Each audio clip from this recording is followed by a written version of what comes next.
تو ایسے انسان سے برائی سرزد کروانے کے لیے اس کے نفس کی خباثت ہی کافی ہوتی ہے، لہذا وہ انسان کو گناہوں پر اکسائے رکھتا ہے، یا پر برے دوست بھی ہو سکتے ہیں، یار بد۔ ان کی وجہ سے انسان رمضان میں بھی نیکی کے کاموں میں نہیں آتا۔ اس مسئلے کے لیے ایک خوبصورت مثال دی جاتی ہے کہ جب لوہے کو دہکتی ہوئی بھٹی میں ڈالا جائے تو وہ حرارت کی شدت کے سبب سرخ ہو جاتا ہے، اور پھر اس لوہے کو بھٹی سے باہر نکال بھی لیں تو وہ بھی فوراً ٹھنڈا نہیں ہو جاتا بلکہ گھنٹہ 2 گھنٹے گرم ہی رہتا ہے۔ تو شیطان نے انسان کو گناہوں کی بھٹی میں اس قدر گرما دیا ہوتا ہے کہ ان لوگوں کے لیے رمضان کا مہینہ آ بھی جاتا ہے تو وہ گرمی اس طرح موجود رہتی ہے۔ نبی کریم صلی اللہ علیہ وآلہ وسلم نے فرمایا، جس بندے کو رمضان المبارک کے اندر موت آ گئی تو اللہ تعالیٰ اس کو جنت کے اندر داخل فرما دیتے ہیں۔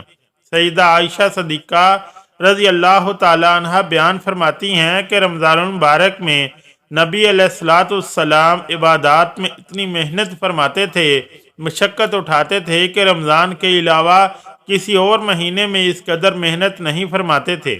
ایک اور روایت میں سیدہ عائشہ صدیقہ رضی اللہ تعالی عنہ فرماتی ہیں کہ جب رمضان کا مہینہ آتا تھا تو نبی صلی اللہ علیہ وآلہ وسلم اپنی تہبند کو کس کے باندھ لیتے تھے، پھر پورا مہینہ گزرنے تک اپنے بستر پر واپس نہیں آیا کرتے تھے۔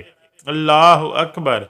بہقی شریف کی ہی ایک اور روایت ہے کہ جب رمضان کا مہینہ آتا تھا تو نبی علیہ السلام کے چہرے کا رنگ بدل جاتا تھا، اور نبی علیہ السلام نوافل کثرت کے ساتھ ادا فرماتے تھے اور اپنی دعا میں اللہ کے سامنے اس قدر عاجزی کرتے تھے کہ آپ صلی اللہ علیہ وآلہ وسلم کا چہرہ انوار سرخ ہو جایا کرتا تھا۔ چنانچہ حضرت سلیمان فارسی رضی اللہ تعالیٰ عنہ سے روایت ہے کہ نبی صلی اللہ علیہ وآلہ وسلم نے فرمایا، اے لوگو، تمہارے اوپر ایک بڑا برکت والا مہینہ آ گیا ہے، ایسا مہینہ کہ جس میں ایک رات ہے جو کہ 1000 مہینوں کی عبادت سے بھی افضل ہے، ایک ایسا مہینہ جس کے روزے کو اللہ رب العزت نے فرض فرمایا اور رات کے قیام کو اللہ نے اپنے قرب کا ذریعہ بنایا۔ جس نے رمضان میں نفل عمل کیا ایسے اجر ملے گا جس طرح اس نے رمضان کے علاوہ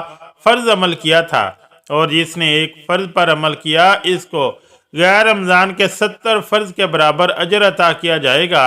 اس حدیث مبارکہ سے ثابت ہوا کہ اللہ سبحانہ وتعالیٰ رمضان مبارک میں انسان کے اعمال کا اجر 70 گنا بڑھا دیتے ہیں۔ سبحان اللہ۔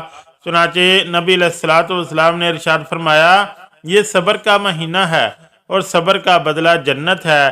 اس مہینے کے پہلے 10 دن رحمت، درمیان کے 10 دن مغفرت کے اور آخری 10 دن آگ سے آزادی کے ہیں۔ محترم ناظرین، امام ربانی مجدد الف ثانی رحمۃ اللہ علیہ اپنے مکتوبات میں فرماتے ہیں کہ کاش پورے سال کی برکتوں کو رمضان المبارک کی برکتوں کے ساتھ وہ نسبت ہوتی جو ایک دریا کو سمندر کے ساتھ ہوتی ہے، مگر وہ بھی نہیں ہے، یعنی اس مہینے کی برکتیں دریا کے مقابلے میں سمندر سے بھی کئی گنا زیادہ ہیں۔ چنانچہ نبی علیہ السلام نے ارشاد فرمایا، اس مہینے میں 4 اعمال زیادہ کرو، جن میں سے 2 عمل تو ایسے ہیں کہ جن سے تم اپنے رب کو راضی کرو، جبکہ 2 عمل ایسے ہیں کہ ان کے سوا کوئی ہی چارہ نہیں۔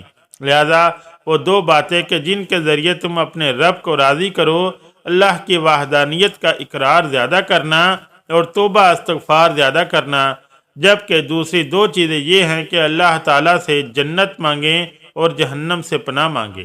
محترم ناظرین، نبی صلی اللہ علیہ وآلہ وسلم کی حدیث مبارکہ سے یہ 4 اعمال ثابت ہیں کہ جن کی رمضان المبارک کی بابرکت مہینے میں کثرت کرنی چاہیے۔ نمبر 1، زیادہ سے زیادہ کلمہ پڑھیں، لا الہ الا اللہ، چند 100 مرتبہ روزانہ ضرور پڑھیں، جبکہ ایسے مسلمان بھی موجود ہیں جو رمضان کے دنوں میں روزانہ 10-10 ہزار مرتبہ کلمہ شریف پڑھ لیتے ہیں۔ نمبر 2، استغفار کی کثرت کی جائے، یعنی استغفر اللہ کی کثرت کی جائے۔ نمبر 3، اللہ سبحانہ وتعالیٰ سے جنت کے طلبگار ہوں، اور نمبر 4، جہنم سے آزادی کے لیے خوب دعائیں کی جائیں۔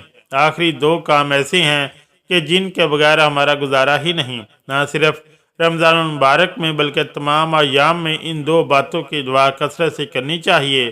اللہ سبحانہ وتعالیٰ سے دعا التجا ہے کہ ہمیں رمضان المبارک کا صحیح طریقے سے ادب و احترام کرنے، عبادات کی کثرت کرنے اور خوب نیکیاں حاصل کرنے کی طاقت اور توفیق مرحمت فرمائے، آمین یا رب العالمین۔